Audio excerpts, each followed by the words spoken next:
Happy Monday, everybody. Thank God it's Monday. TGIM, it's 5 o'clock somewhere. Today's show is brought to you by the law offices of Mr. Armand Grigorian. If you're injured in an automobile accident and you need proper representation, reach out to Armand directly on his cell phone, 818-404-0333.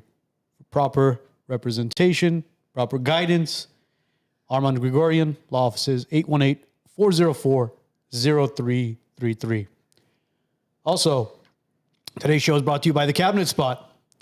If you're interested in custom cabinetry for your kitchen, bathrooms, closets, hit up Vic from The Cabinet Spot, 1-888-495-0210 for all your custom and prefabricated cabinet needs for your closets, kitchens, vanities, the whole 9 yards. Also, the boys of the Glen Arden Club. If you're interested in becoming a member at the Glen Arden, reach out to us directly. We'll connect you to management, and you can come and enjoy this beautiful cigar lounge, network with the right people, and hell, generate business for yourself. So the Glen Arden Club, if you're interested in becoming a member, reach out to us, and we'll connect you to management. That being said, welcome back to Los Angeles, huh? Are we back in LA yet? We are back in LA. My whole schedule's messed up since our last trip. It was such a short. Oh my God. We spent half the trip on the airplane, so it's. I mean, when we were talking to Patrick when we were in Florida, and he brought up the whole GUSD thing, we experienced that like firsthand. How much of a short period of time is just taken away from you because of travel. It was a 5-hour flight there, call it 7 hours with the airport. And then we were there for a day, woke up the next morning, again, 5-6 hours gone again. And 3 days was basically lost. And, you know, he mentioned it where he was like, I'm traveling 6 hours to you, 6 hours back. And it really takes a toll on the human body because when we came back on, what was it, Wednesday night? Afternoon. Oh, yeah, I'm sorry. Wednesday afternoon we came back. It was basically, the week was over. And I felt like, okay, you know, we achieved something, obviously, because we were at Mar-a-Lago. But just taking that time away really takes a toll on you mentally, takes a toll on you physically as well. But, you know, it was one hell of a trip. It was one hell of a trip. That's why we need to get a WiseNuts private jet. Bro. Yes. Joe, you got to hook us up, man. We're working on it, man. We're working on it. So, we want to obviously thank Josh Macchiello and Arthur Sarkeesian for inviting us out to Mar-a-Lago for the premiere of their movie, The Man You Don't Know. And it was a very intimate event. Probably, what was it, like 400 or 500 people total? He was saying they were expecting about 515. Yeah, but it didn't seem like everybody showed up, but because you know we practically spoke to, you know, a lot of people there, and people that you know you see on TV, and you're just like, oh my God, like he's standing right in front of us now, and everybody was genuine, which was, you know, very refreshing, because a lot of celebrities, you see them, you know, out and about in the streets, and, you know, they just want to be kind of left alone and they don't want to talk about politics. But it felt like the individuals that were there that day felt comfortable enough to kind of come out of their shell and speak about what their true morals, their values, and their beliefs are. Who was the one guest that you were starstruck about? Hogan. Hulk Hogan. Hulk Hogan. He was a big guy, bro. I mean, Hogan is 71 or 72 years old, if I'm not mistaken. And we saw him walking in. Mind you, this is a man that's devoted his entire life to the world of professional wrestling, from the WWF, which is the WWE now, to WCW. And taken all that beating. There he is right there, the man himself. And, taking that much beating. And it's funny when we were having a conversation with him. He mentioned one thing. He was like, a lot of people say that wrestling's fake. Wrestling is fake. But I got the shit beat out of me as well. Because he's had over 40 surgeries. Yeah. From his knees to his hips, his back, his neck, everything. And he was slouched over. And for a guy being, what was his height? 6'7". For a guy being 6'7", I mean, obviously with age, you tend to... He says he's lost about 3 inches, so he's about 6'4" now. Yeah. But the fact that he was kind of bending his knees to be able to walk, so even that's a couple inches there, so he's probably walking around 6'1" at best. Yeah. His hands were ginormous. Yeah, well, you shake his hands, your hands just disappear. Basically, and then I'm not a big guy, so it was like basically his hand devoured my hand. Basically, I'm surprised you didn't take a picture sitting on his lap, or the security wouldn't allow it. No, security didn't allow it. That would have been cute. You sitting on his lap, just Kari Papachuno. But it was funny because, the security was up our ass when it came to Hogan. And when he walked in, everybody was starstruck by him as well. They kind of surrounded him, and security was like, "Hey, back off. We need to get him to his seat." But when you and I went and approached him, and we asked for a photo, we sat down, we took the photo, and right away he asked, "Where are you guys from?" I thought he asked for our photo. We asked for his photo. Shit, man. Well, he said, "Where are you guys from?" And I said, "Los Angeles." And he goes, No. Whereabouts? Where are you guys from? And I said, "Well, we're Armenian, and we're from Glendale." And he was like, "I knew you guys were Armenian when I saw you." And I said, "Oh, how did you know?" He goes, "Well, I just looked at you guys, and I was like, these guys are Armenian." I said, "Do you know anybody Armenian?" He says, "Well, when I lived in Los Angeles, I had Armenian friends." And that's when we kind of chit-chat a little bit, and I brought up Andre the Giant and how I've basically followed the guy since I was a little boy, man. From the NWO days to WCW to WWF and back to the WWE. So I that was the man that starstruck me the most. What's interesting is he fought for NWO. Now he's fighting against NWO. Yes. Right. Because that's what it was called, New World Order, right? NWO. Yeah, the New World Order of Wrestling. Yes. And now he's joined, obviously, the I don't want to say the Trump team, but the Trump Train? MAGA train, as you can call it, yeah. And he's fighting against New World Order, so it's interesting where... Yeah. See, I wanted to say something to you as you were mentioning that he's jumped on the MAGA boat. And I want to clear the air with a lot of that because we've heard it so much from the Democratic Party, from the liberals, where they talk about MAGA this, MAGA that, MAGA, MAGA, MAGA. Everything's MAGA. And they've basically tied it to at this point, the Nazi party. If you think about it, anybody who's MAGA is a Nazi, a racist, is this. But when you really dissect it, there's nothing wrong with making America great again. Well, you say that, but there was a group of Hispanic family who was trying to get into the 49ers game. Yeah. And a couple of them had MAGA hats, and the security would allow them to go into the stadium. They basically said that it's a tense game, so we don't want additional tension. Tense game because it was a political football game, or what? Do you see? Basically what they're trying to do is they're trying to censor what you're wearing as well. But I don't know if you got a chance to listen to Hulk Hogan's interview with Pat, because he asked him, he said, what do you think of Trump? He said, look, I've known Trump for 40 plus years. He's just one of the guys. Yeah. That's how I know him. That's why people love the guy, because he's one of the guys. He's not a politician. He doesn't have, alternative motives, or he says it just like it is. And that's what I love and respect about him all these years, that he hasn't changed. Once he became president, still nothing changed. Even if if you remember when Trump went on stage that night, right before he went on stage, he requested Josh to bring up Hulk Hogan and Frank Stallone. Correct. On stage, right? Where Frank was just like, holy shit, he wants me on stage. Yeah.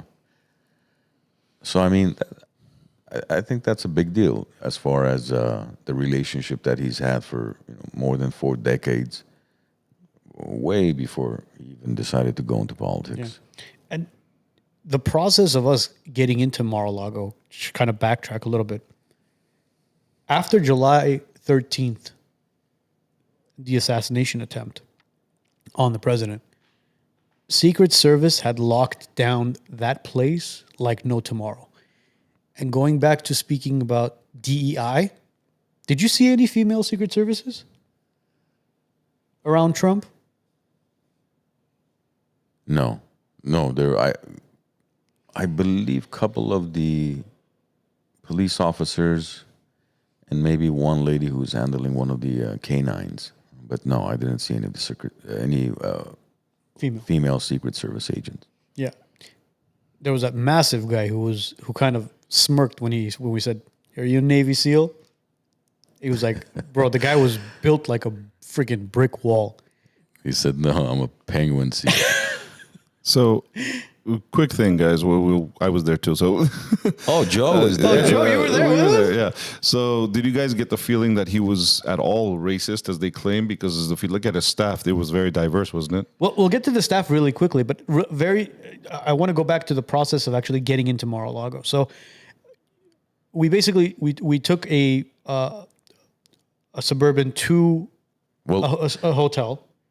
Well, we had to get security clearance prior to the event. Well, so yeah, we had to send them our names and everything. They had to, I guess, vet us, however they did that. I don't know the details. Yeah, that was done. Yeah.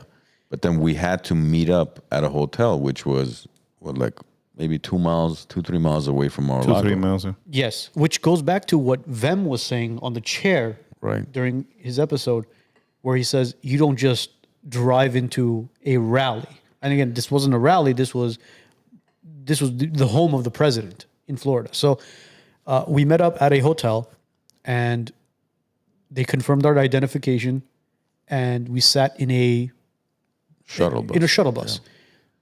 Shuttle bus took us to the gates of Mar-a-Lago, and then we were stopped there, and a canine was basically brought into the bus.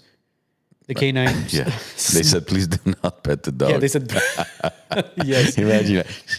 Come on. Yeah. And mind you, they actually ended up opening up the storage compartments underneath the shuttles so the canine could sniff there. And mind you, we have no luggage. Nothing is being taken in with us. But they had to be super cautious of whoever is entering or whatever is entering the gates of Mar-a-Lago. Once we got through there, we stopped at another checkpoint.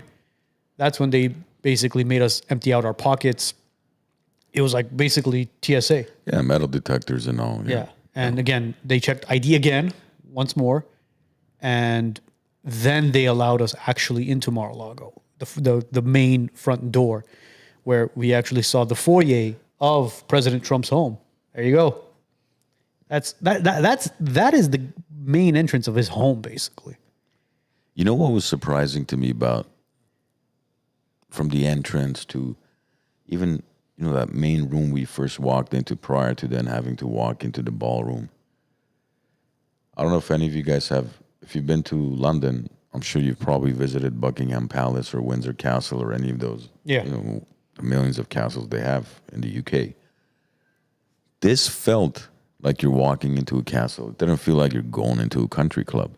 It wasn't like the Chevy Chase Country Club or, Oakmont Country Club where you just, those are nice, but this literally felt like you were in some type of royal facility, royal kingdom type of country club, you could say. Yeah. And the history behind Mar-a-Lago and how Trump actually acquired the property was very interesting as well. So it was owned by an individual, very, very wealthy woman who named it Mar-a-Lago. And when she passed, she actually gave the estate to the government. Correct. Because she had a lot of parties, extravagant parties, in that ballroom where a lot of governmental officials would attend as well. And when the government realized that it was just too expensive to upkeep, they decided to sell it. And they were selling it at the time for $15 million. 20. Was it 20 or 15? Yeah, 20 million. $20 million. This was in 1973. She passed away. The government took over in 73. And in 83, they listed it for 20 million. Yeah. And Trump happened to be in Florida, and he asked his driver, what's one of the most extravagant homes that's for sale? And it happened to Mar-a-Lago. So he offered, I don't remember exactly what the number 15. was. Yeah. And They offered 15 million. and they declined it. Correct. So Trump being Trump, he went in and he purchased the parcels right in front of Mar-a-Lago where the beach is. It was 2 parcels, and he bought those for $2 million and threatened to build something to block the view. And the government ended up folding, and he bought the entire Mar-a-Lago with the ballroom and everything for $5 million and $2 million for the furniture. 3 million for the first. So it was a total of 10. Was it 3 or 2 million? Well, he paid $2 million for those 2 parcels you mentioned, and when other interested buyers found out he had bought that and he was potentially going to build a high rise there, they backed out from their offers. Mm-hmm. So then he said, "Look, at this point, I'm going to pay you guys $5 million." So they agreed. He bought it for $5 million, and said, throw in the furniture for another $3 million. So that's a total of 8 plus the $2 million he spent on those 2 parcels. It ended up costing him $10 million. So he saved $5 million basically. Technically, From his initial offer. From his initial offer, yes, $5 million. But so I guess maybe the New York, was it the Attorney General or the judge was right. The property should be valued at $18 million if he's only paid $10 million back in 1983, right? Bro, that property is not worth $18 million. You guys, you have to understand. I mean, there's no words to express what it was like walking into into just his foyer, his living room, his dining room. Number one, you couldn't take any photos, and they were standing around like hawks. So you guys could see that's just the entrance. Like I said, the foyer itself. They wouldn't allow us to take any other pictures anywhere else. So I mean, if you were to even attempt to take one of these out, I mean, it wasn't even worth, as far as your phone or a camera, it wasn't even worth taking the risk, because there's a possibility they might tell you, you know what, you got to go. So we didn't want to take a risk, but I'll tell you this much. When you talk about vaulted ceilings, I mean, it was vaulted ceilings. You're looking at like 20-foot ceilings, gold plated or whatever the hell it was, gold painted, plated, whatever it was. The furniture, it looked like straight out of, like you mentioned, Buckingham Palace. Yeah. The curtains, I mean, there was just so much to take in, and you're just like, wow, bro, I'm literally walking into this guy's living room. And then we walked out into the courtyard. There was a pool, and there was staff there that was kind of guiding us to the ballroom. And then you get to the ballroom's foyer. Again, you're looking at that. You're just like, I mean, we've been to a lot of banquet halls in Glendale, LA, all these places. And I'll tell you this much. Those banquet halls have nothing on them on Mar-a-Lago. As a real estate agent, were you impressed or no? I was beyond impressed. I was beyond impressed. It was just so much to intake, where you're just like soaking in this insane energy. Did you feel that energy when you were there? Absolutely. I mean, even the restrooms, bro. The restrooms, the toilet handles were gold. The handles of the doors were all gold. The sink washers and handles, I mean, it was just impressive. And the thing is, it was done tastefully, not like Kjartu gold, where it wasn't gaudy. Yeah, exactly. Yeah, it wasn't gaudy. It was very, I think you would call it timeless. Yeah. Because look at when it was built. It was built in the 1920s, right? And we're in 2024 now, and it's timeless. That property can continue to be maintained, and it'll still look as extravagant and beautiful, probably 50 years from today. Oh, for sure. And see, that's the thing. When you walk in there, you realize, wow, this belongs to one individual who happens to be our former president and very likely future president. It's unbelievable to know that it does not belong to the government. Doesn't belong to some type of like a matriarchy type of, to the queen or to a king or anything. It belongs to one individual who's made his money in real estate, who happens to be a billionaire. Yeah. And he has the funds and resources to be able to maintain such a elegant property. Beautiful, yeah. And now going back to, what Joe was mentioning, now there was staff there. When you walk in, everybody was in black and white. And originally I thought that, it was just staff hired by Josh and Arthur to serve people.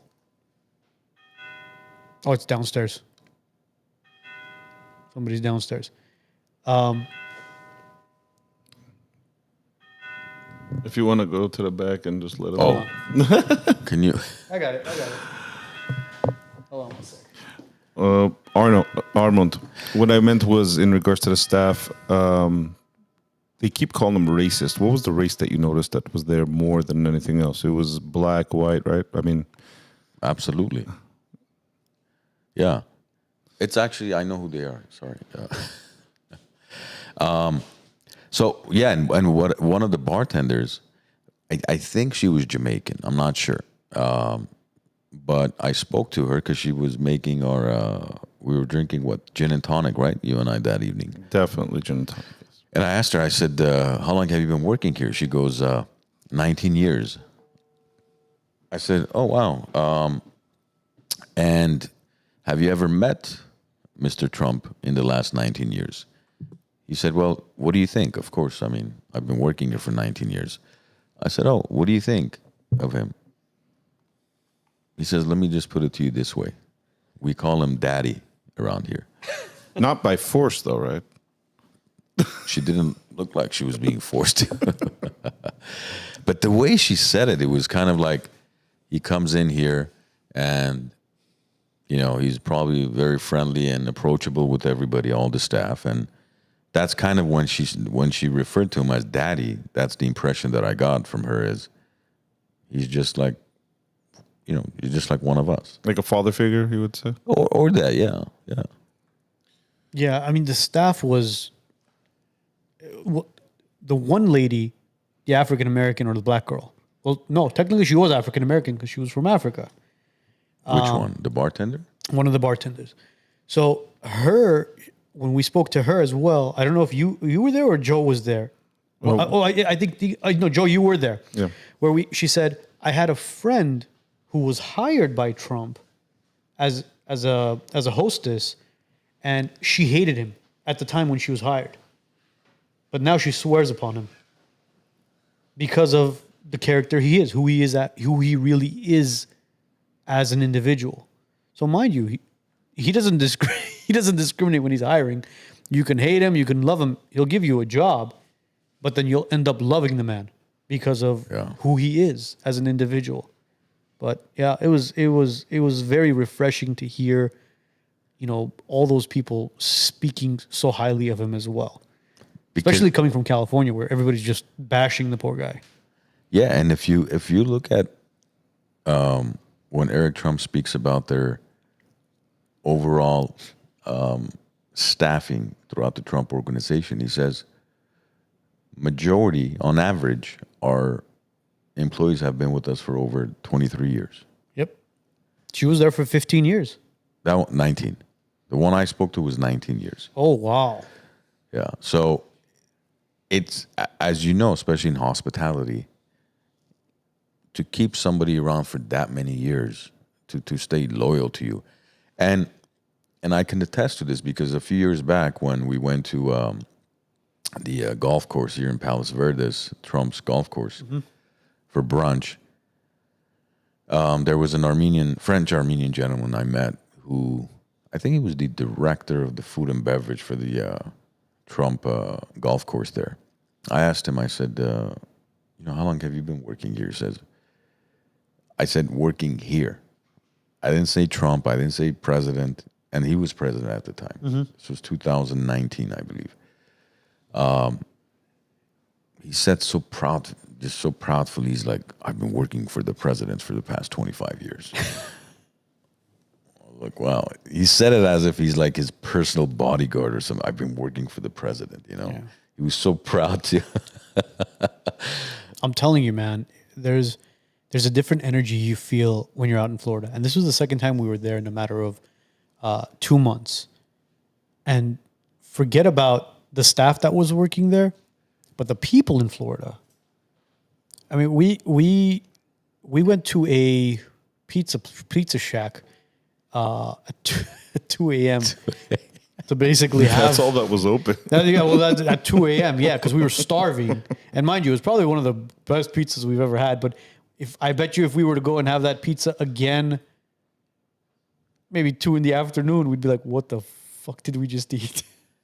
But Well, that was only one of 2 meals we had during the 2 days we were there because we just didn't even have time to actually have a meal. Yeah, I mean the Parrot was another place that we went to where we had that dry ass chicken, where it was basically a rug deep fried in canola oil that was probably sitting there for God knows how many days. But when we were leaving at 2 a.m., obviously, Florida has a very extravagant nightlife as well, regardless of whether you're in Miami or West Palm Beach or Fort Lauderdale, it doesn't matter. There's always people out and about. And there was a couple of black individuals who were out and about in the street, and Mr. Armand here was rocking his MAGA hat, and we're sitting in the car, and we're getting ready to drive back to the hotel. And what does he say? All right, Trump. Yeah, blacks for Trump. We were just like, holy shit, man. I mean, I can't believe how opposite Florida is to California. I mean, it really, really resonates now when people talk about DeSantis versus Newsom and how polar opposites they are. I mean, you're talking about 2 states that are completely polar opposites. I mean, night and day, completely night and day. How nice were the people, though? Amazing.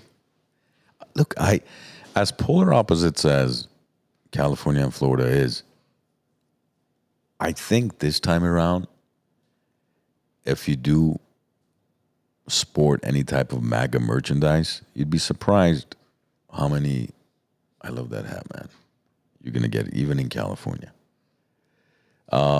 Because I do get that frequently here. We were at Venice Beach like maybe 4 or 5 weeks ago, and so many people approached me like, I love your hat, man. I said, say it louder. like, don't be shy, say it louder, man. Whisper it in my ear. Just whisper it. Tell me in my ear. Yeah. Tell me how much you love it.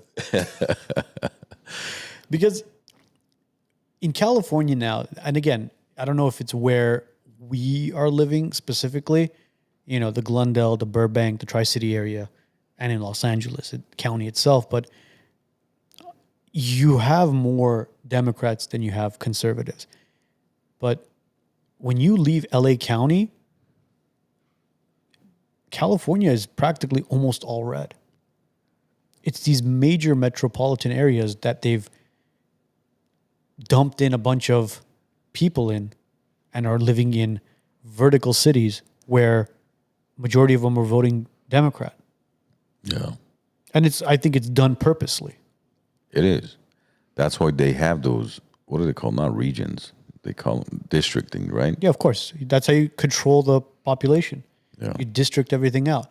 That's why certain cities are moving towards that districting, because they can have more control over their citizens and who can get into office. You see, you look at South Glendale. South Glendale is mostly apartment buildings. Yeah. And the people living in those apartment buildings, they're not middle class. A lot of them are lower class. A lot of them are looking at affordable housings. So you target those areas as a Democrat and you promise them more affordable housing. you promise them more EBTs, you promise them more food stamps and stuff like that, and you make them rely on the government in order to have more control. So, I mean, it's a dirty game that the politicians are playing, but a lot of people have to wake up. And I think if you attend, whether it's a Trump rally or any sort of Republican convention where like-minded people who have the morals and values that you do, I think it'll wake a lot of people up. Absolutely. We have several questions because people are very interested on the experience we had in general. We have one from, I guess it says, hi there. Hi there. Hi there.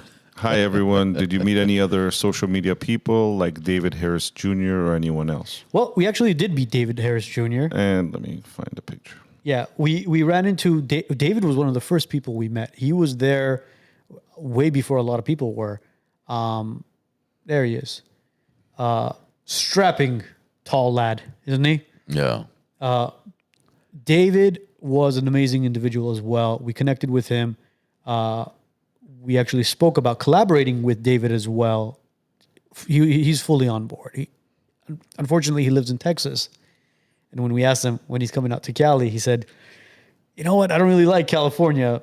But he goes, do you guys ever come out to Texas? So we might be hitting the road to Texas. Hell, man. Let's go to Texas. So David Harris was there. And for those of you that don't know who David Harris is, he's a black individual who is basically pro-Trump.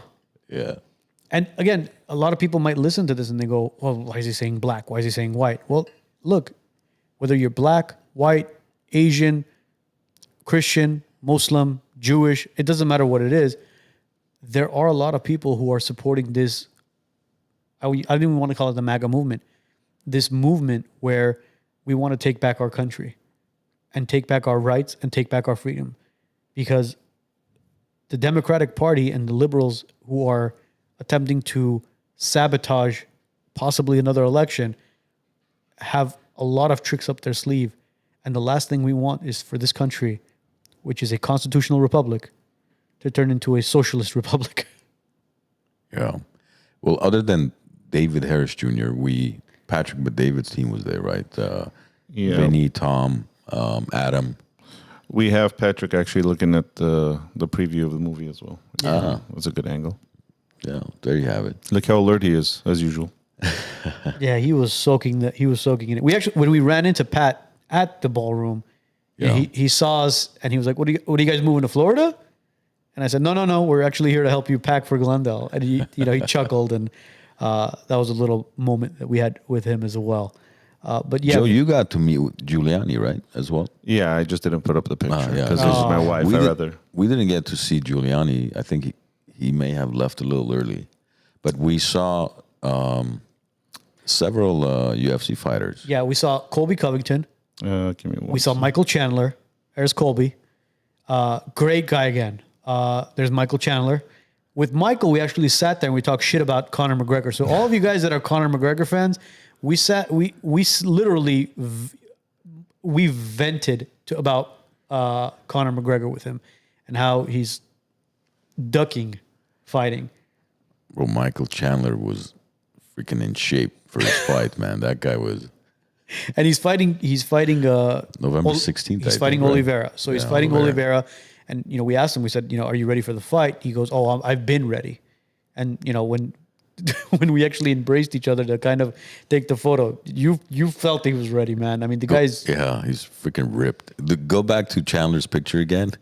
Guys, just for those of you that aren't able to identify, see, look at Arnold's ears, my ears, and then take a look at Michael's ears. Okay? Look at Michael's fist. Well, forget the fist. When you're looking at an individual's face, you see their ears. Guys, if you're ever at a bar, you're at an event, anywhere, you see some guy with that type of ears, I don't care how many drinks you've had, you think you're Lion King. Don't mess with that guy. Walk away. Yeah, just walk away for your own safety, for your own family's sake. You don't want your family to have to come to the hospital and have to make a decision to unplug you or not. Okay? Just public announcement.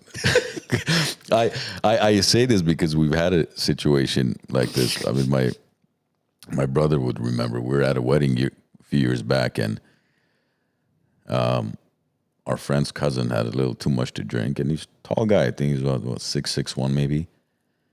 He had a little too much to drink, and in the foyer at the banquet hall there, he decided, for whatever reason, he was going to fight this shorter guy, much shorter guy than him. And then my brother and his friend saw kind of the altercation. They went to the cousin and said, listen, bro, just walk away. Just look at the guy's ears. The last thing you want to do right now is end up on a wheelchair in the hospital. So yeah, that you... Yeah, and look, a fighter's face goes through a lot of punishment. And the ears alone told you one story. But with Michael's face, you saw so much scar tissue as well. Yeah. I mean, the guy's taken, punches to the face, kicks to the face, and you can tell he's been through some crazy battles. And the last person you would ever want to mess with was him. Yeah. Another fighter that we ran into was Chael Sonnen. Oh, that guy was a riot, man. Ladies and gentlemen, this guy, look at him. Chael Sonnen is exactly who he is in person as he's portrays himself on TV. Exactly the way he is. Charismatic, charming, funny as hell. Yeah. And we actually, I think of the three fighters, we spoke to Chael the most. Yeah. In fact, we actually spoke to Chael's wife, Brittany. Brittany, yeah. And, Brittany was telling us a lot of amazing things about Chael's personality outside of TV and outside of the ring. And what a great father he is. And we were just like, keep telling us more. What else does he do? From exercising with his kids, doing homework, being there for them. We were like, bro, this guy's a real dad. He's the father figure that you really want. And they were such a beautiful couple. I mean, Brittany was beautiful. Chael obviously is strapping. Yeah. And they just look like that all-American couple. Exactly. Chael, the way he's charismatic, his wife looks like the girl next door type of beauty. Yep. Just all-American couple, man. They were amazing. We asked Brittany as well. We said, Chael's on the with ESPN and the UFC, and he's constantly on the road. What are you doing? And she says, I'm a homemaker. She's spending time with the children. Yeah. And we took our hats off to her. We said, what you're doing right now as a homemaker, especially with him on the road constantly, is probably one of the toughest jobs out there. We're also working on, as you know, getting Chael on the show. They live in Oregon, so we might be going to Oregon as well. We're going to be traveling to all 57 states. Yeah. And in fact, we actually ran an idea by Chael and Brittany. We said, listen, Chael's been on several podcasts from, PBD to Rogan, everywhere. How many have you been on, Brittany? And she was like, why do you ask? And we said, I think it would be a phenomenal idea to have you and Chael on simultaneously to not only discuss MMA and UFC, but to talk about your family and who you guys are and how you're raising your kids, because that's what we kind of focus on as well. I get it. We are a political show. We do talk about politics every now and then, but at the end of the day, all three of us are fathers, and we always want to talk about parenting and how to raise your children and to make sure that you're there for your son or daughter. It doesn't matter, because being a father figure is very, very important in today's society. Absolutely. I think the episode that truly shed light on that and kind of reaffirmed what we always talk about was when on the chair we had Reggie Wright Jr. and Mob James, right? Correct. Where I asked him, I said, how is it that you two grew up in the same neighborhood, literally neighbors, and one went into law enforcement, one went into gangs? I said, 'cause the Mob James who went into gangs said, because I didn't have a father figure. Yeah. Very simple. Yeah. And Reggie Wright had a father Who's helped also in law enforcement. exactly Yeah. who was also in law enforcement, who helped kind of guide him in the direction that Reggie Wright went into. So Chael Sonnen and Brittany, we would love to have both of them on. I think it'll be a very refreshing show for Chael. It'll be different. It'll be Definitely different for him. Yeah. And there he is again. But Ravishing. yeah, that's another one that we're He's a working great with. guy. Right? Great individual. I mean, And then what happened when you FaceTime? okay, so here's what happened. So my younger brother Alfred, is a big Chael Sonnen fan, and we went up to Chael and I said, "Can you do one favor for me?" He goes, "Absolutely. Name it. Name what you want me to do. What is it?" I go, "Can we FaceTime my brother and I want you to kind of give him that shock therapy." He goes, "Let's do it. Go ahead. Ray, make the call." So I make the call. My brother picks up the phone and he's like, "How's it going so far?" I'm like, "Oh, it's going great. You know, I got somebody who wants to see you." And he's kind of confused. He's like, "Who is it?" And I literally hand over the phone to Chael. And my brother was completely in awe. Like, he was in shock. For somebody who talks a lot, he was completely just like in awe. His mouth dropped. He's just staring at. I'm like, "Bro, say something. Say something." And Chael's like, "You got to say something. You got to say something." And then Chael puts his arm around my neck and is basically threatening to put me in a sleeper hold if Alfred doesn't say something. And then my cousin was in the background. He lost his shit. But it just shows you how much of a genuine guy he was, where he took the time to basically speak to a fan. Yeah, for sure, man. And I hate to say it, but you got to be like that when you're in the limelight, because not that everybody is, but the bigger you are, I think the more, the warmer and more receptive you have to be to your fans, because it's because of your fans you're where you're at. Yeah. I mean, he wouldn't be Chael Sonnen if it wasn't for his fans. Yeah, and every single individual that we met with, again, it was like we said, it was a very intimate kind of gathering. Colby Covington, another one, walked up to him. "Hey, Colby, can we have a photo?" Absolutely, anything for you guys. He was taller than I expected, though.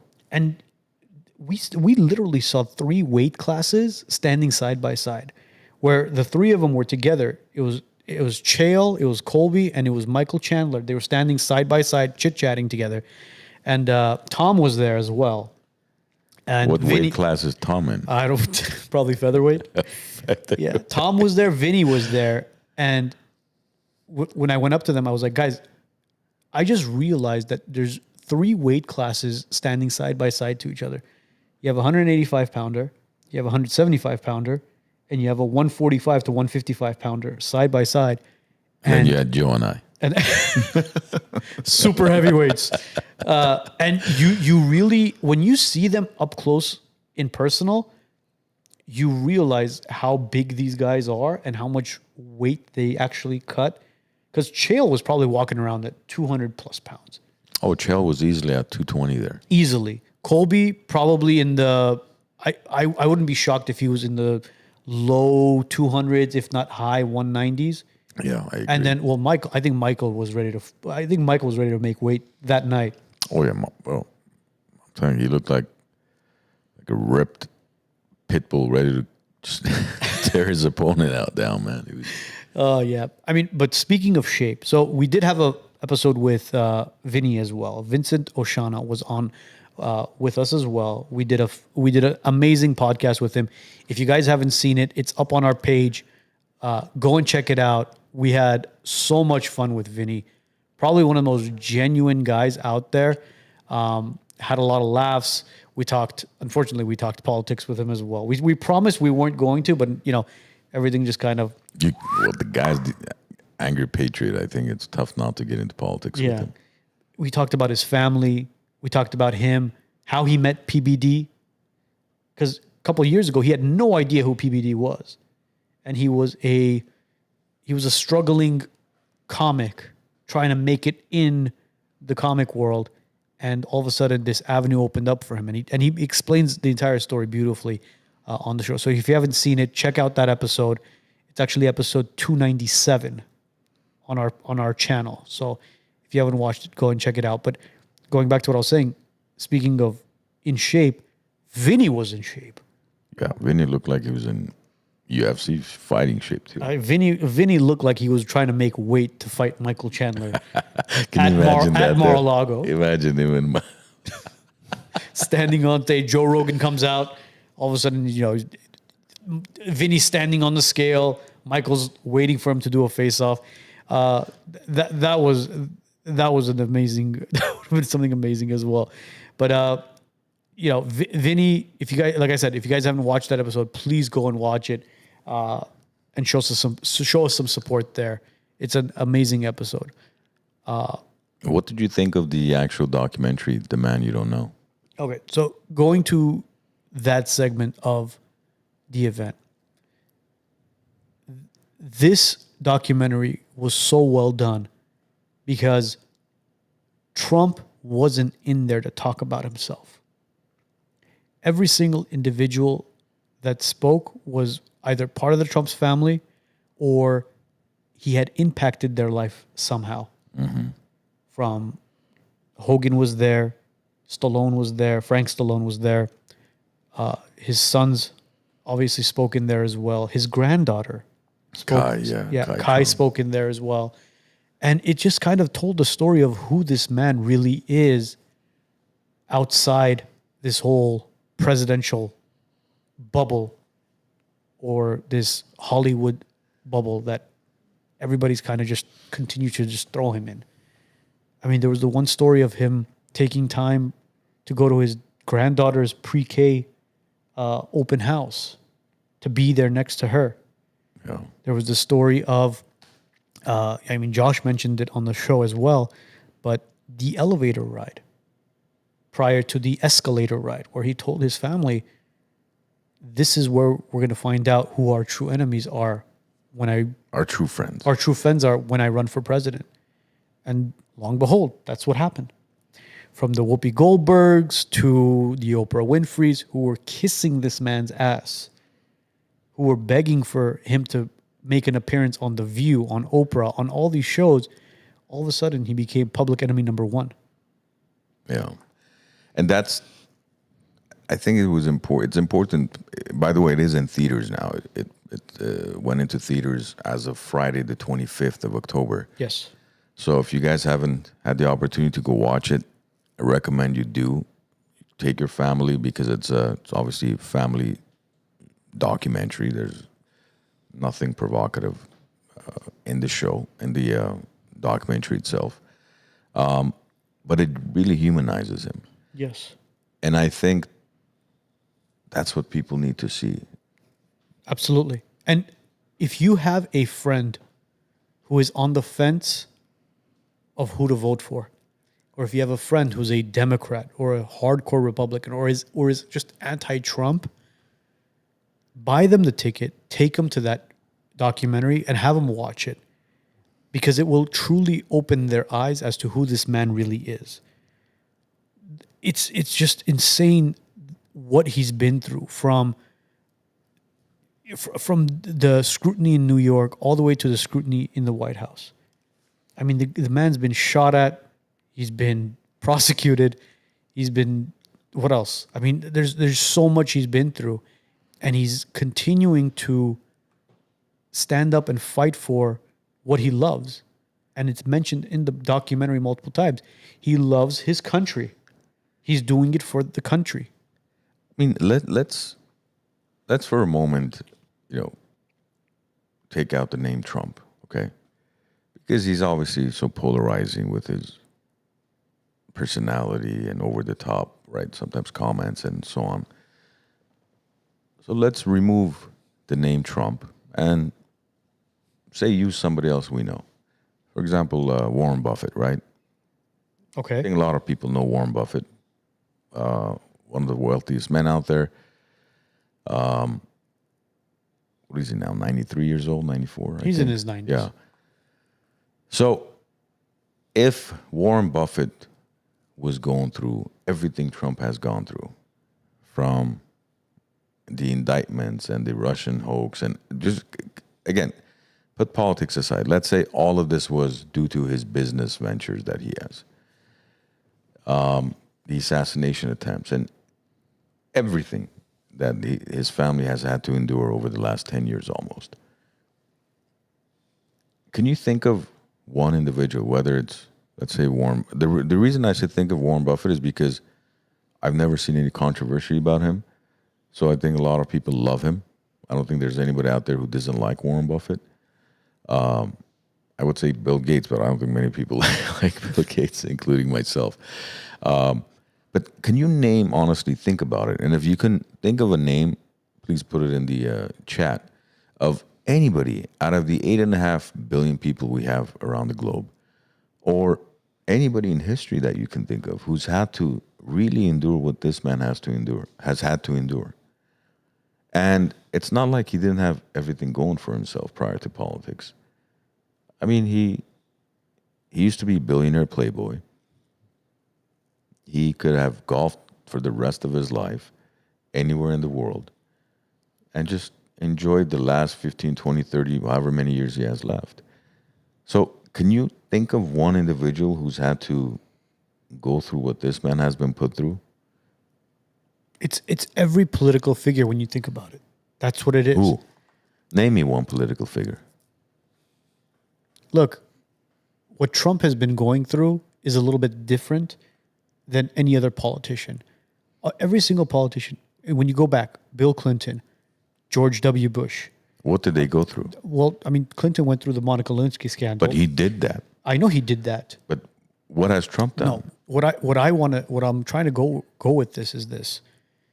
When you run for a political position, that comes with the baggage.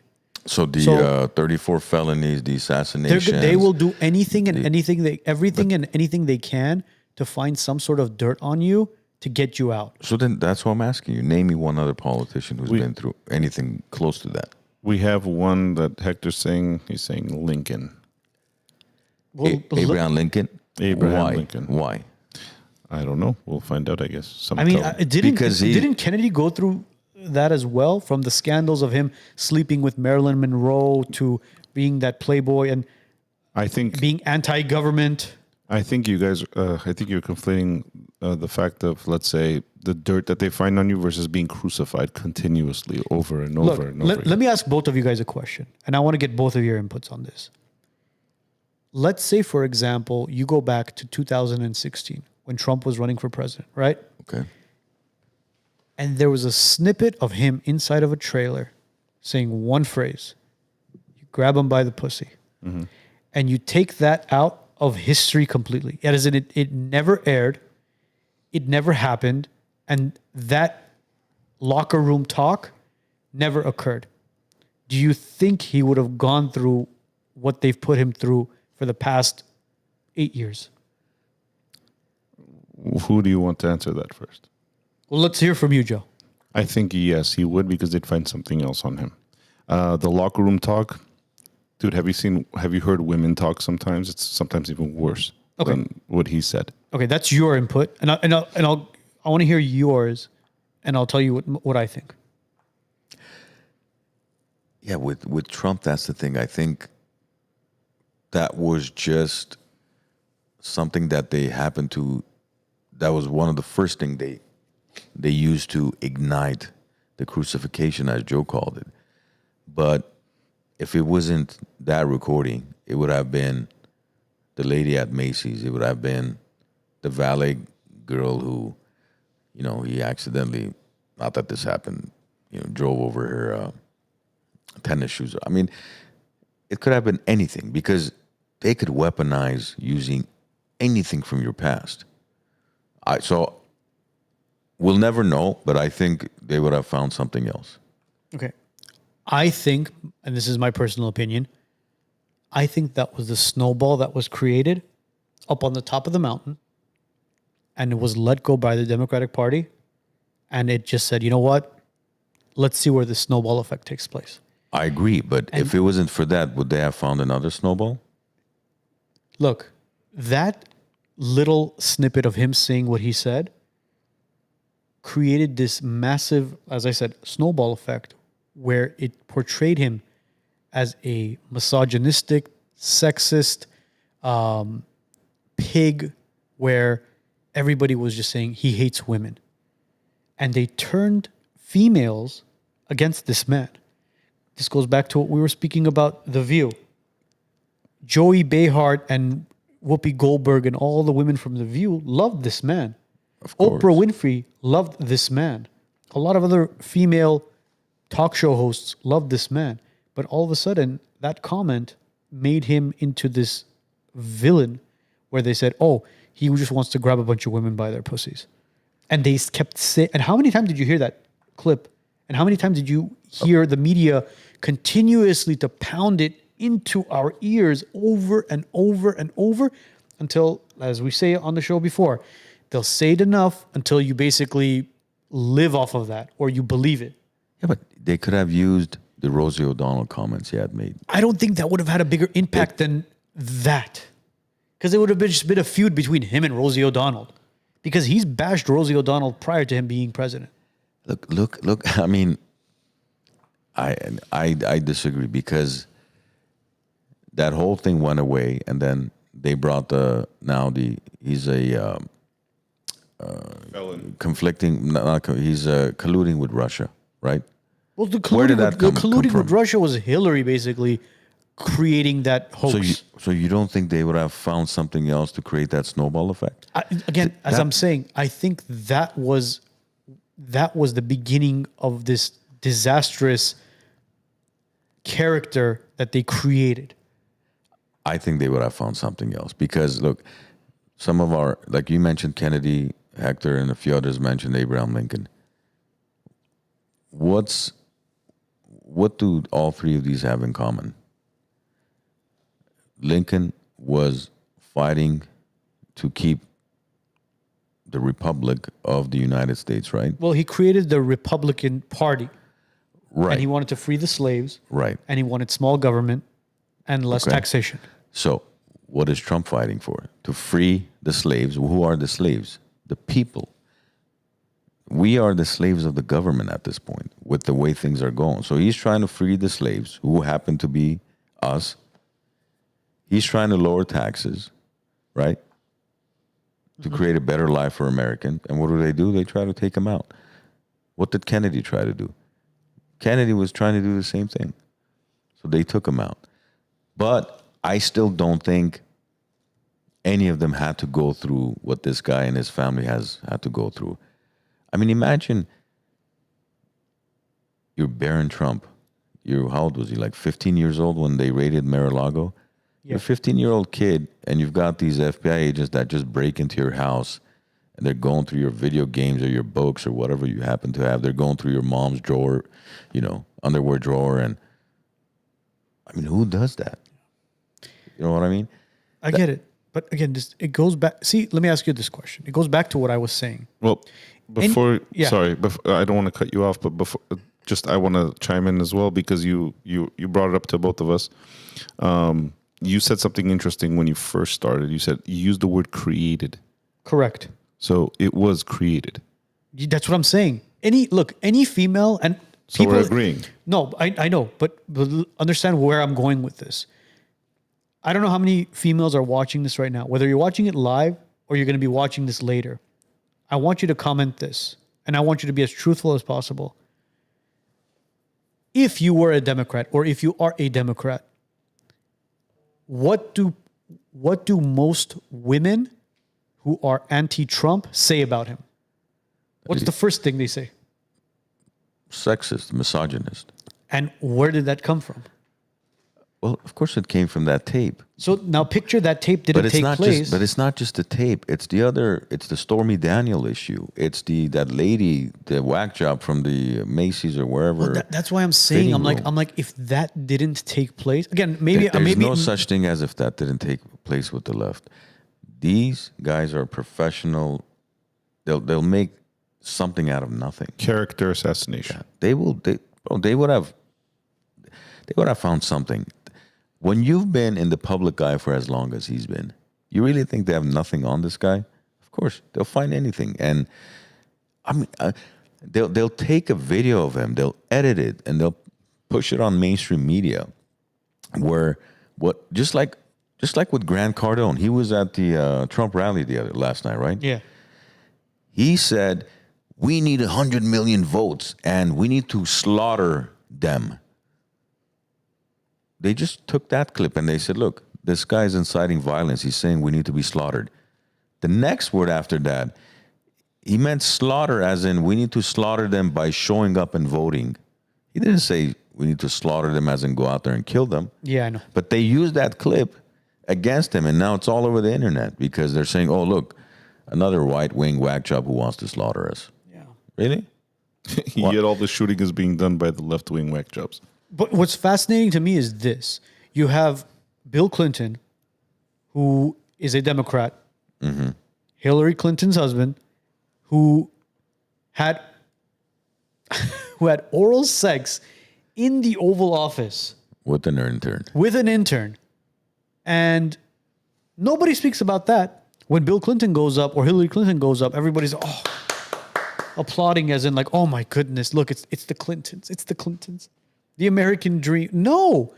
Dude, the guy had sex with somebody in the White House, in the Oval Office. Eric the other day was saying he had 111 subpoenas.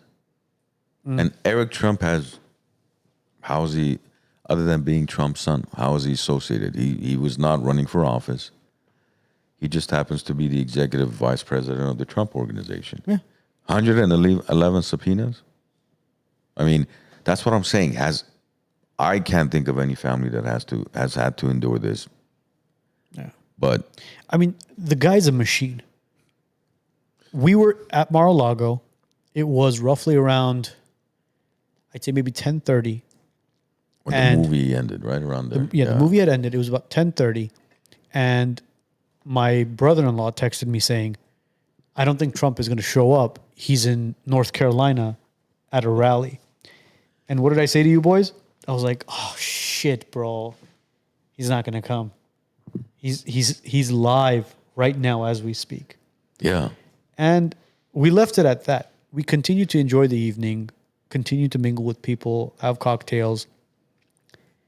And all of a sudden, it was roughly around 11:45-ish. Yeah, close to 12. Close to 12. And then Josh Marciello goes, guys, I just got an announcement. Somebody may show up.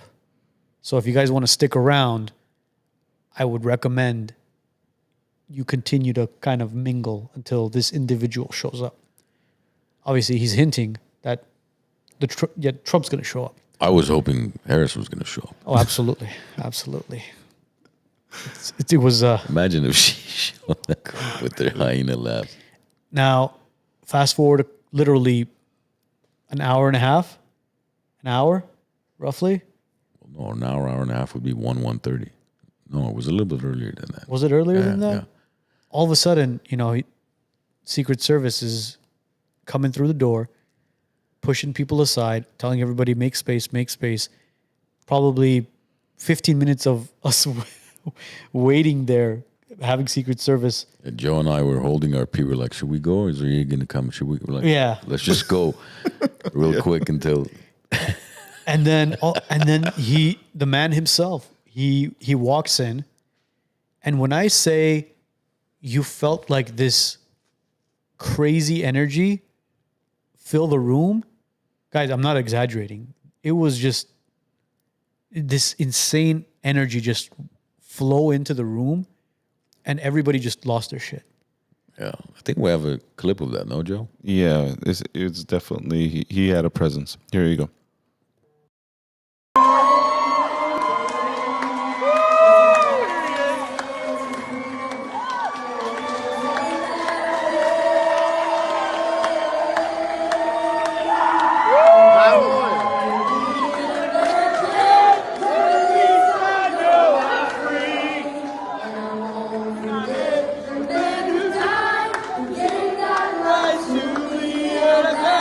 Stand up,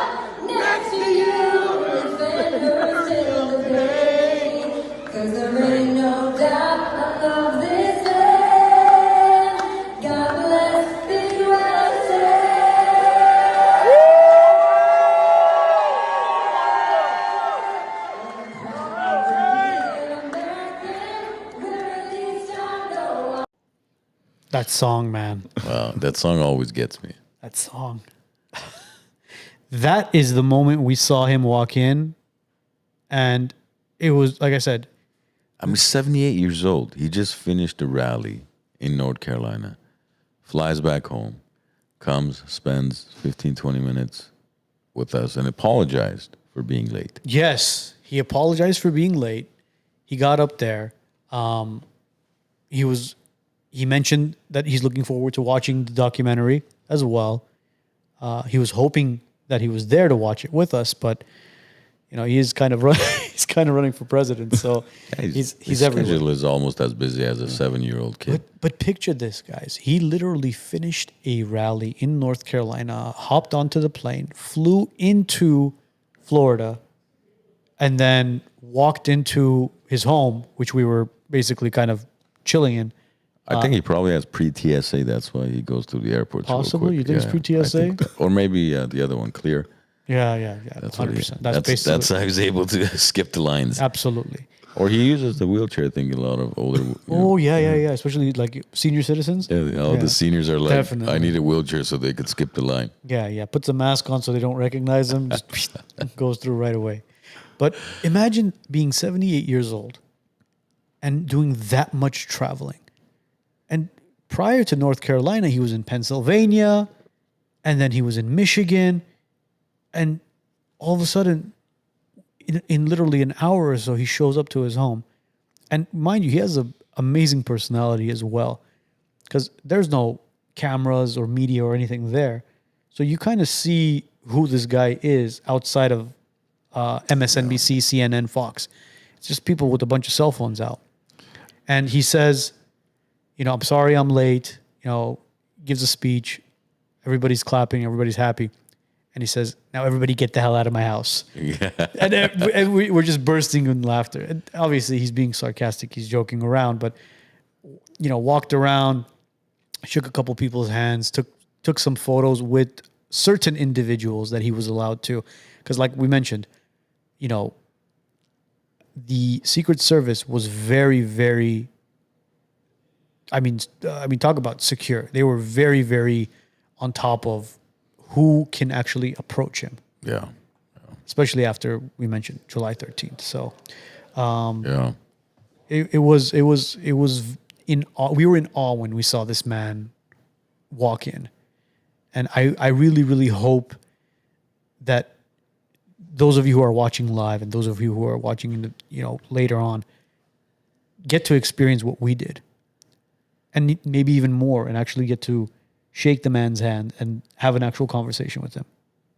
I'm curious, what would you guys think if I told you maybe we've interviewed President Trump and we may be premiering it very soon, or maybe he's going to be a guest very soon? What would you guys think of that? I'm not going to say anything right now. I plead the fifth. Joe, would you be okay with that, or you would object to it? I'm not saying nothing. well, let me put it to you guys this way. Whether you're watching it live or you're watching it later on, because it's 5 o'clock somewhere, we want you guys to like the video. We want you guys to subscribe, because what we're trying to achieve with this podcast is bringing reality and bringing logic back to California. And with everybody's help, subscribing to YouTube and helping us Grow the channel even larger than what we're expecting it to grow to, we can bring certain people on that will not only help impact your lives, but everybody's lives in California, in the United States, and possibly maybe in Canada, Mexico, France, where people will realize, hey, it's time to take the red pill. I mean, look at it this way. Was it, because the event was on Tuesday, wasn't it the following day, I think Wednesday or Thursday, where he posted on Truth about Armenia? Yes. And what the tensions between Armenia and Azerbaijan, right? Yeah. I wonder who gave him that idea. So what makes you think that just some simple guys on a podcast, a couple of fathers, can't have a bigger impact than what you can, beyond what you can imagine. Because at the end of the day, that's the reason why we want to grow the channel, like Arnold mentioned, because we're going to have a bigger impact, more influence, be able to shed light on our community. At the end of the day, it's going to benefit everybody because our values are aligned, and I think most people who follow and support us, our values are aligned. So that's one of our main goals for wanting to grow the channel and the podcast, is to have a much bigger influence and impact, to be able to make waves and be able to steer, whether it's politics, whether it's just social issues, or whatever the case is. We want to be able to have that direct impact, and that's what we do this for. Yeah, connecting with the right people, because at the end of the day, iron sharpens iron, and if we can all collectively come together and help resonate our voices even louder than where it is today, we can make a lot of great changes to the state and to the country. Just look at what we did with a simple school board. Very simple school board in Glendale. Imagine what we could do if all of us really link arms and, as President Trump says, fight. Absolutely. Yeah, we're in this together, all of us. And if you're not willing to do it for yourself, you have to be willing to do it for your kids, for their future, because ultimately, like I always say, when they're old enough, when they realize what's going on in society, in this country, just all over the world, not just this country, I think they're going to ask you as a parent, Mom, Dad, what did you do when all this was going on? I mean, don't we wonder? Sometimes we're like, well, if I was around when, for example, when the genocide happened, this is what I would have done. Really? That's what you would have done? Because I don't see you doing anything now. And there was technically genocide in Armenia. And there are certain issues. Again, when I say genocide, meaning ethnic cleansing. Ethnic cleansing, yeah. Recently, right? Or even with the local issues. What are you doing? So don't rely on your neighbors, your friends, your family members. You take the lead. And you take the lead and people will follow. And that's what we're trying to do, is encourage people to stand up, because I, for one, don't want to answer to my boys 15, 20 years from now when they ask me, Dad, what did you do 20 years ago? Nothing. I just sat on my hands and hoped that somebody else would figure it out. Yeah. And know that we have your backs. Those of you who are watching us, know that there are more people who are like-minded like you and have your backs. And don't be afraid to speak up, because it's your First Amendment right to speak up whatever you feel. No one could stop you for it. All this bullshit about, it's hate speech, it's this, it's that. No, it's not. If my morals and my values don't align with you, it doesn't mean it's hate speech. If I want to defend my children, if I want to teach my children, again, we're not very religious. But for example, if I want to teach my child the word of God, that doesn't mean that person is a fascist, Nazi, crazy person. That person has certain religious values. If that person is Jewish, wants to teach their children their faith, it doesn't mean that that person is hateful, or someone is Muslim. Look what's happening in the Middle East. The same people are killing each other. Yeah.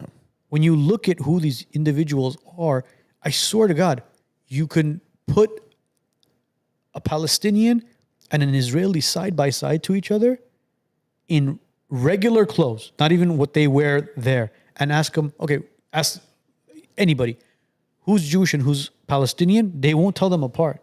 They're the same people. It's unfortunate that religion has divided I could tell from them. the yarmulke. Take the yarmulke off. Take the yarmulke off. Take the hijabs off. We're all humans at the end of the day. We're all people. And what's happening in the Middle East, what's happening in Ukraine and Russia is not only lining up the pockets of these politicians, but it's destroying generations of families. A lot of people reach out to us. They go, "Oh, are you guys anti-Israel? Are you guys anti-Palestine? Are you guys anti-Ukraine? Are you anti..." You know what we are? We're anti-funding these wars. That's what we are. That's what we are. We don't want people to die because our families, our generations prior to us went through a genocide. Our people were massacred. Our people were killed. Our people were displaced. We have Armenians in France. We have Armenians in Canada. We have Armenians in America. We have Armenians everywhere. We don't want that to happen to other cultures and other countries, because you look at the Gaza Strip right now and they say, oh, there's, what do they say? They say there was certain strikes, certain attacks in certain areas. No, the Gaza Strip has been completely decimated. I mean, it's completely in ruins now. Yeah. And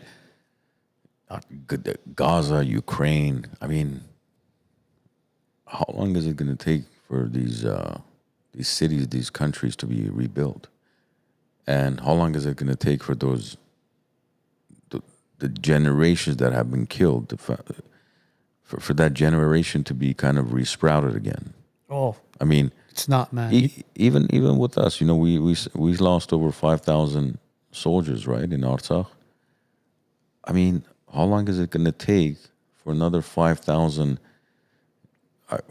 Majority were young men to now get to that age and to have families, and then to have kids who are gonna, again, it's gonna take, I mean, it takes generations, at least 2 generations for you to regain the 5,000 young men that you lost, because these boys and girls as well, they were gonna get married, they were gonna have families and kids, and all that has been taken away. And imagine now, Palestine, it's like in the tens of thousands. Ukraine in the hundreds of thousands, if not millions. All for what? Because of politics and greed. And what's sad is this. You talk about when are they going to recover, right? Gaza is not going to recover anytime soon. I don't even think it's going to recover in our children's lifetime. Because you look at some of these videos of the bombings that have taken place, you have children crying over their fathers' corpses. You have fathers crying over the corpses of their brothers and their children. You think they're not going to want revenge on what has taken place? This is an endless cycle that, again, as I mentioned, is lining up the pockets of certain politicians. And again, I don't want to jump into this war shit. All I can say on behalf of me, and I think the boys can concur as well, is we don't want war, and we don't want the funding of our tax dollars to these foreign countries for wars. That's another reason why you need to vote for Uncle Trump. Yes. We had no wars during the 4 years he was in office. Yes.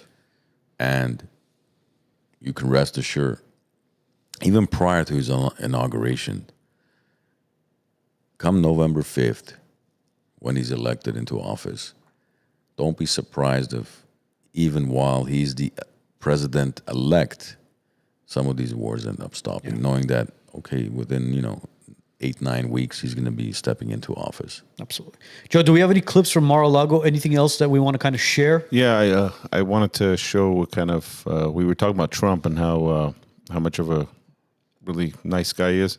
He was also there walking through the crowd. I want to show that real quick. Go ahead. We posted something yesterday. Isn't that great? He's the best. We posted something yesterday. Sorry. Yeah, bro, he was talking to people left and right. Did you have another one? There was the one with the signing of the shoe. Do we have that one, or we didn't upload that one? We haven't uploaded that one. Okay. So there was this one clip that we shot as well. A gentleman had a Trump shoe. Yeah. And he asked Trump to sign it. And Trump looked over. He said, let me see the shoe. So he grabs the shoe. Look at it. This is how strict Secret Service was. The guy wants to hand over a pen to Trump for him to sign it. Secret Service says, put the pen down. And he goes back up. He goes, but he needs a pen. He goes, bro, put your pen down. And then Secret Service hands Trump a pen to sign it. When I asked the Secret Service agent why he didn't take the pen, he says, look, man, we don't know what's on the pen, what type of pen it is. What if he opens it up and there's something in there. It's insane how, I mean, and imagine the intensity, the constant, you're just watching everything, every little thing like a hawk. Yeah. How stressful that is under those circumstances. I can't imagine. I mean, Yeah, it's crazy. for him and for the Secret Service. Yeah, definitely. I wanted to. Sorry, my buttons got a little happy. Your fingers got happy. No, it was an accident trip. So we have. You want to compare between Kamala and? Yeah, I want to jump into obviously talking a little bit about Rogan and Trump, but I want to do the Trump and Kamala Harris comparison with these rallies, especially the Madison Square Garden one as well. So, which clip did you have ready for us? I have her getting shut down. Ooh. Okay, so this is hilarious, guys. Watch this one. We are fighting for America's future, and we understand the opportunity we have before us to turn the page on the fear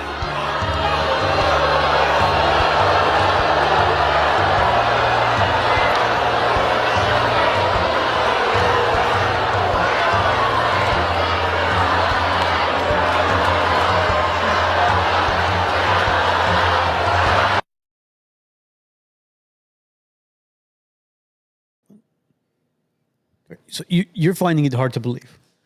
I find it hard to believe because the thing is, I think they kind of orchestrate everything as far as making sure, okay, who's coming into the rally?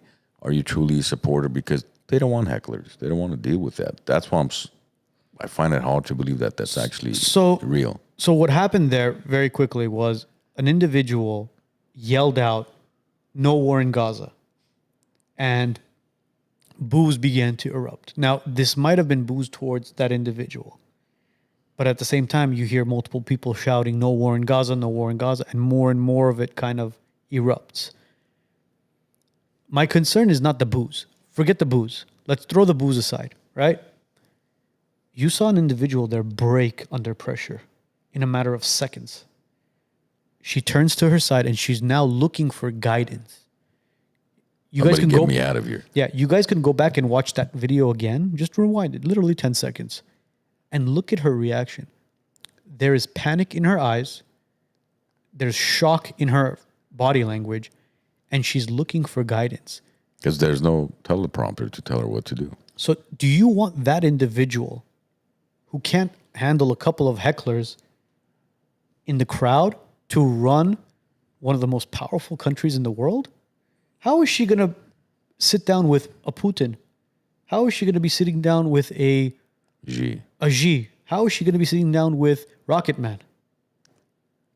There is no way she's going to be able to handle that pressure. I think she can. She'll start with the, I grew up in a middle-class family. I worked at McDonald's. Yeah. Joe, what did you want to say? We have a little bit of that McDonald's thing as well. So this one we dug in deep and we found a very interesting photo that was photoshopped.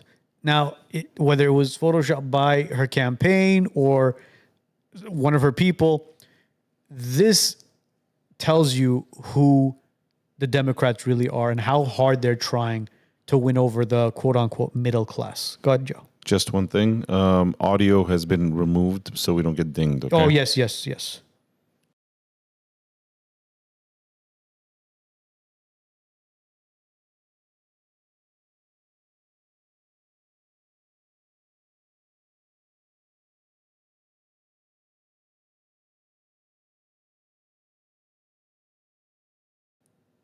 Okay, so those of you who are listening to us on Apple Podcast, iHeartRadio, Google Podcast, and all major platforms that are audio-based, if you want to see what we just showed, we're going to talk about it, but you can watch it on our Instagram, on our TikTok, and on our YouTube Shorts as well. What it is a picture of Kamala Harris in a McDonald's outfit back in the 1980s.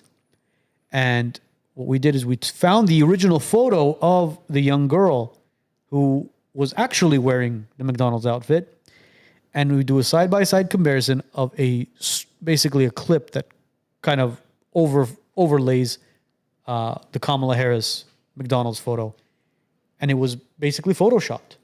She never wore the outfit. She never worked at McDonald's.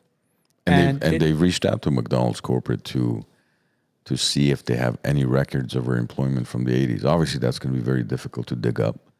But as of now, there's absolutely no proof that she ever worked at McDonald's. Not a single photo. And why did that come out right after President Trump worked at the McDonald's drive-thru for half an hour serving fries? Well, I'll tell you this much. President Trump has worked at a McDonald's longer than Kamala Harris has. See, it's interesting because she claims she's one of her policies is going to be no taxes on tips. Where'd she get that idea from? I don't know, the Orange Man, right? What was the other policy where she copied him again? And the whole border thing, obviously. Look, I mean, at the end of the day, like Anderson Cooper said, and what's the other guy's name? Brett. I mean, pretty much everybody that's interviewed her lately has said, look, you are in office. You are the vice president. It's not like you're just some random politician running for office to become president. You are the sitting vice president. Why don't you go to your office and do something about the border? Or why don't you go in there and pass the policy to eliminate taxes on tips? You can do that today. Yeah. Go do it. And if you do that, then you'll have credibility. And when you're on stage reading your teleprompter, I will eliminate taxes on tips. People will be like, nope, I have eliminated taxes on tips. Then we'll believe you. It's one word. You just change the will to have. Yes. You have the power to do that now. Stroke of a pen. Go do it. Go do it. She won't do it. No. But here's the thing. It's kind of like an employee who's worked for your company for 20 years, hasn't done jack. They're like, if you promote me to CEO, just wait to see what I'm going to do. Well, you haven't done jack for the last 20 years as the marketing director or as the HR director. Yeah, you haven't done anything. But if we promote you to CEO, sitting in front of the board, if we promote you to CEO, then you're going to get things done. It's like a sitting CEO or CFO promising a bunch of shit if the board of directors doesn't vote them out. But at this point, we can be the board of directors and vote this individual out because it's really, really time for a change. They're on these campaign trails talking about, we don't want 4 more years of this. Yeah, we don't want 4 more years of this. You guys are shooting yourselves in the foot by saying that. We don't want 4 more years for this. And Donald Trump approves that message, and so do we. So, yeah, we don't want 4 more years. Imagine. I mean, honestly, I laugh, but it's scary and embarrassing. How stupid do you have to be?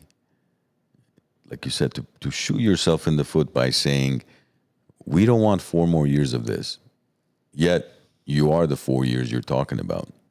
Yeah. I mean, I don't know. I think, look, come November 5th, Trump is going to have record votes if they don't touch anything, if they don't mingle with numbers or have some type of cyber attack. All of a sudden, half the internet around the country is not working, or I can't believe we're 8 days away. I think he has the potential this time around to get 100 million votes, honestly. Because the momentum he has, it's just ridiculous, the momentum he has. It's too big to rig. It's too big to rig. And that's how you gotta play the game. Yeah. And going back to what you were saying, momentum-wise, he broke a record literally 3 days ago by going on to Joe Rogan's podcast. Yeah, he did. But unfortunately, go to YouTube and type in Joe Rogan, Donald Trump. I know. You can't find the interview. Well, mind you couldn't find it while it was up and running. I was having problems, and I have text messages with the boys. We were texting each other back and forth. My brother-in-law was saying, oh, it's up. It's 3 hours long. And I'm like looking, I'm like, bro, it's not here. It's not up. It's not up. And he goes, yeah, it is. So some of the guys had it. It was up on their YouTube. Me personally, and now actually my younger brother Alfred as well, he couldn't find it either. And then all of a sudden, It's coming up now. See, so yeah, now it's coming up. 36 million views and Look at the numbers, bro. 500,000 comments. 500,000 comments. And that's just YouTube. Yeah, that's just YouTube, which So- is not his main platform. No, I mean, listen to this, guys. You have YouTube, you have Spotify, you have Apple Podcast. I'm telling you, over 100 million people have listened to that. You know what I loved about the And interview? I sorry for cut you off. And I know it's worldwide. I get it, Of course. but look at how many people took time out of their day to sit down and listen to a 3-hour podcast. And just read the comments. I couldn't find one comment that was negative. Yeah. Obviously, I didn't go through all 500,000 of them, but what was truly remarkable about this interview is, if you guys haven't seen it, you need to watch it, because it's he talks about everything from the environment to UFC to how Kennedy is going to help with the everything that he's going to do by taking away all the chemicals out of the foods and make America healthy again. He talked about windmills and nuclear power and how he can basically bring water from the north to the farmlands. And I mean, you mentioned it. This guy touched on it. It was not your typical just tariffs and border and that's it. And you know what's one interesting thing, that an idea that he's been throwing around, which I've been kind of researching, where he says potentially we can even get rid of income tax completely. Yeah. And tariffs could pay for everything, which late 1800s, 1880, 1890s, that's how it was. Tariffs, there was no income tax prior to the Civil War. Tariffs was what was paying for the country to function, Yeah. the government to function. Joe, can you open up that really quickly, very quickly? No, the chat really quickly. Or no, what you just opened up. Oh. Very quickly, because I'm blind as a bat. I was typing in November 5th party Yeah. in regards to Okay. So, we're talking about Trump right now, and we're, as you guys know, our podcast began because of this individual, because of this man. In 2018, 4 gentlemen sat down and they began a podcast based Four on horsemen. the 4 horsemen, based on what our morals, what our values were, and why we supported President Trump at the time. And it happened because there was so much backlash towards this man. Now, fast forward 6 years, we're still here. We saw him as president. We saw him get screwed out of office. And come November 5th, which is this Super Tuesday coming up, the president will be running for his 3rd seat. And I say 3rd seat, and this might get flagged, but that's what he's doing. He's going to be the first or the second president next to Franklin Roosevelt to win the 3rd time in a row. Mm-hmm. And November 5th at the Glen Arden, we will be hosting a watch party. And we're inviting all of you who are watching, whether it's live or later on, to join us at the watch party. All we need you to do is RSVP. And you could RSVP very easily by emailing us at info@wisenutspodcast.com to reserve a seat. Guys, it's free to enter. We're giving complimentary sushi by Caviar. We want to thank Tigran, the owner of Caviar Sushi, for providing that the catering. And the boys at the Glen Arden will have the bar open, and they take payments for the bars. You could open up a tab and have anything from a Moscow Mule to an old fashioned. And you know what? It's going to be in the big cigar room right next door. So we're going to be lighting up some cigars. Can I have a virgin margarita? You can have a virgin margarita. Oh, yes, yeah, I'll be yes, you there. can have a virgin margarita. And I told myself this. I told myself I don't want to light up a cigar until I see the numbers go up and up and up to the point where Trump has said it before, and he's saying it, and I'm saying it now, where it will be too big to rig. It's going to be a victory cigar.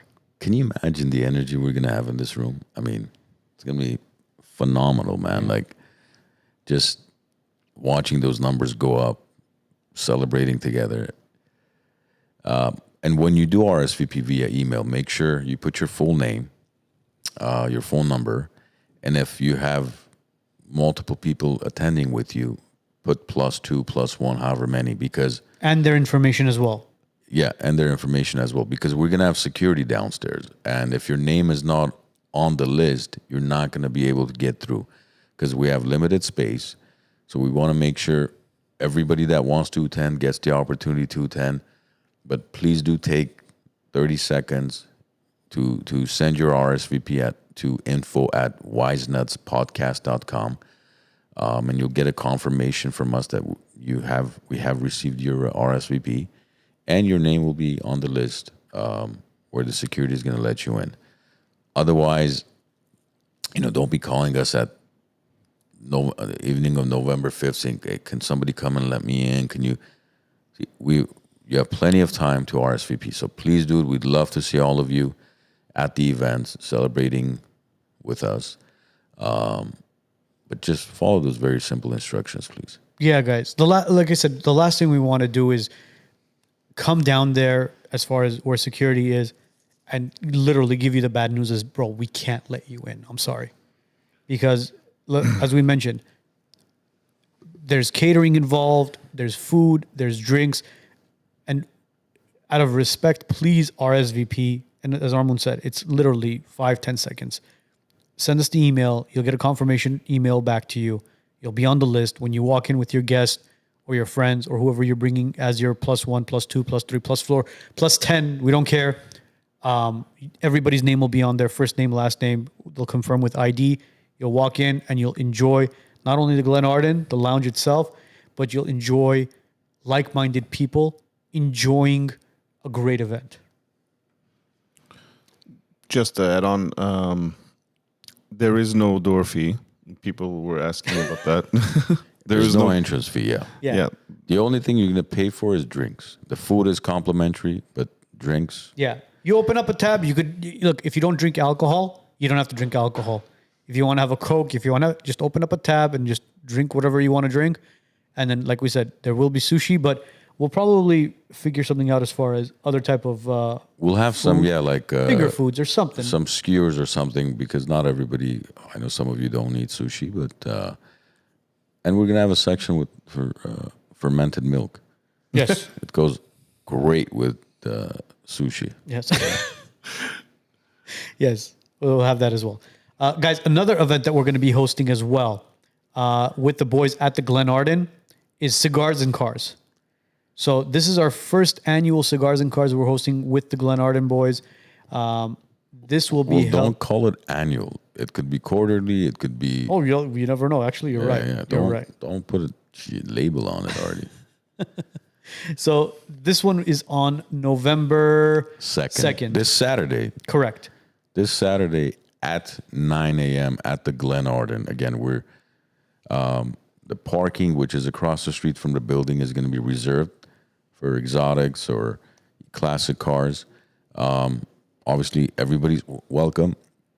Just don't take it personally if you pull up, in a regular car, if we ask you to park on the street, because even though it's a large parking space, we are expecting a lot of very unique, exotic, and classic cars that morning.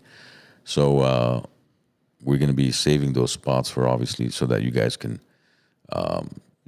get a chance to take pictures with the cars and, go around. And we don't want, obviously, the exotics and then classic cars to be parked on the street. So parking will be reserved for anybody who has that type of a car. And the rest of us, the regular guys with our Camrys and Priuses, will be parking on the street. Yeah. And guys, this is a fabulous opportunity to spend time with your kids. It's a family event. Grab your son, grab your daughter, grab your wife, come down here, enjoy the environment. Again, this is an opportunity for you to mingle not only with the people that are bringing their cars and network with individuals, but it's an opportunity for you to spend time with your kids and your family to kind of just get out of the house. And you know what? If you have a son who's into cars, you could show him, oh, look, here's a Lambo, here's this, here's that, here's that. And that little couple of hours that your child gets out of the house and sees these cars and is able to take pictures with them will cement literally history in their brain, because they'll never forget the moments that dad took them out and had or mom and had came to cigars and cars with the WiseNuts. And listen, when your kids ask, tell them, if you work hard, you one day can afford one of these bad boys. Absolutely. That's a great time to kind of cement that lesson into their minds as they're growing up, because and it's also going to be an opportunity for you guys to take a look at the lounge. As you can tell, we do host a lot. This is a social club, so you can also rent the rooms here if you wanted to for fundraisers, for kids' birthdays, baptisms, whatever events you have for yourself. It'll also be an opportunity for you to take a look at the Glen Arden to see why we're so in love with this place and why we do all of our events at this space. Not only the podcast, obviously, every week. You'll see the cigar lounge, the private membership, and kind of the locker rooms and everything, and get to enjoy some cigars as well. Yeah. And it'll be a beautiful Saturday morning with your family and our community. Yeah. By the way, we will not be live on YouTube or anything as far as a show, but we will have reels and lives and kind of snippets on Instagram. So if you aren't following us on Instagram, please do so at WiseNuts Podcast on Instagram. If you aren't following us on Facebook, please follow us there. And obviously on YouTube as well. We might do a short YouTube snippet live from downstairs when the cars are here, and we'll do something there. Same as November 5th. We aren't going to be going live. We may have a camera kind of just set up, just kind of showing everybody there mingling, and you can feel like you're live with us. But I don't want to promise you guys it's going to happen for sure. But the whole point is for us to just celebrate, have a great time together. That's the purpose of the election night party, the watch party. Definitely. Yeah. Anything else before we call it a night? Joe, anything else? Did we miss anything, bro? Just wanted to add that there will be no reservation required for the Cigars and Car Show. Also, if they have questions, they could contact us directly at 844-321-NUTS. That's 844-321-NUTS. NUTS. Yes. Yes. Plural. 2 nuts, 3 nuts, 4 nuts. Doesn't matter how many nuts. WiseNuts. WiseNuts. There you go. Guys, November 5th, Super Tuesday. If you haven't gotten your ballots, it's too late for that right now. But if you have your ballots, please, please, please. Our guide is still on our Instagram page. Go follow it. Locally, if you're in the Los Angeles area, especially the Tri-City area, the Glendales, the Burbanks, the Pasadenas, District 30, I want to mention this one. Alex Belekian is running for Congress against Laura Friedman. Please make sure you bubble in Alex Belekian. That is who we support. That man has our morals, our values, our principles. He is sick and tired of what is going on in Los Angeles, and he wants to help us. He wants to put more money back into our pockets, and we want somebody who can represent us properly in Congress. So please make sure. Alex Belekian, Assembly member, I think it was 43. Was it 43? Patrick Gibson is running in that district. That's Granada Hills, Porter Ranch, Northridge area. Assembly member Patrick Gibson. Vote for him as well. That's another individual. Assembly member Anthony Rodriguez. He's running against Nick Schultz. If you're in the Burbank area, Glendale area, Anthony Rodriguez, that's another individual. Our guide is up. It's on our Instagram, guys. Go and follow it. We need to take back our cities, our counties, our state, and our country. Again, the most important one as well, Donald J. Trump and J.D. Vance. That's another one that you guys need to bubble. Let's take back our country. Let's take back our freedom. Let's take back our rights. And let's make America great again. Amen. See you guys next Monday.